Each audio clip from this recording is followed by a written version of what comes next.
Welcome to my channel friends.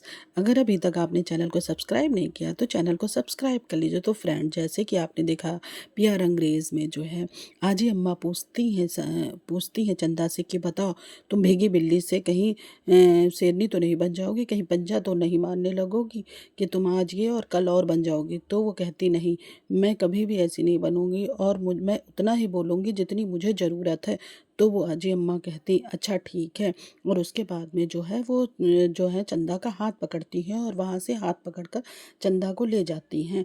और वहाँ पर ठाकुर जी अपने कमरे में लेटे हुए हैं और अपनी मैडम की बातें सब सोच रहे हैं। तभी उनके कमरे का दरवाज़ा जो है खुलता है और उनकी अम्मा आती। तभी वो पूछते अम्मा तुम, और फिर वो चंदा को लाकर सामने खड़ा कर देती हैं और कहती हैं पूछो, तुमने बहुत सवाल पूछे हैं ना, और तुम पूछो, लो तुम्हारे सामने खड़ी है। तभी वो पूछता है अच्छा ठीक। तो वो पूछता है बताओ, मेरी बिखरी हुई ज़िंदगी को तुम संवारोगी, मेरी इस दुनिया में मेरा साथ दोगी। तभी जो है चंदा उसकी बातों को बहुत ध्यान से सुन रही है और उनकी अम्मा भी तो कहती ये कौन सा सवाल है, वही सवाल पूछो जो कल तुमने सबसे पूछा था।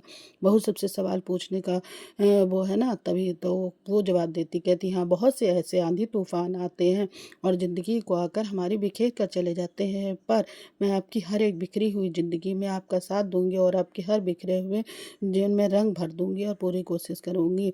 तभी भी यह बात कहकर चंदा चुप हो जाती। तभी आजी अम्मा कहती है कि लो लल्ला, अब बताओ, तुम्हारे 100 सवालों का एक जवाब है, अब बताओ अब क्या कहते हो। तभी जो है वो कहते हैं, जो वो है उनकी बातों को बहुत ध्यान से सुन रहे और उधर खिड़की के बाहर जो है संध्या जी खड़ी उनकी सब बातों को बहुत ध्यान से सुन रही हैं और उनके मन में बहुत दुख हो रहा है। वो कहती है बताओ लल्ला, अब क्या है, अब तो तुम्हारे हर सवाल का जवाब भी मिल गया, अब बताओ अब तुम्हारा क्या जवाब है और तुम्हें क्या करना है। तभी जो है शेर सिंह बहुत सोच रहे हैं और उसके बाद में वो कहते हैं अच्छा अम्मा ठीक है। और वो चंदा को बहुत ध्यान से देख रहे हैं और फिर चंदा को देखते हैं और उसके बाद कहते हैं ठीक है अम्मा, अगर तुम यही चाहती हो तो ठीक है, फिर हम तैयार हैं शादी करने के लिए, हम तैयार हैं और ठीक है हम शादी करेंगे। उधर जो है उनकी संध्या जी है जो बाहर खड़ी हुई है और उनकी बात को सुन रही है और वो कहता है ठीक है, हम शादी करने के लिए अम्मा तैयार हैं।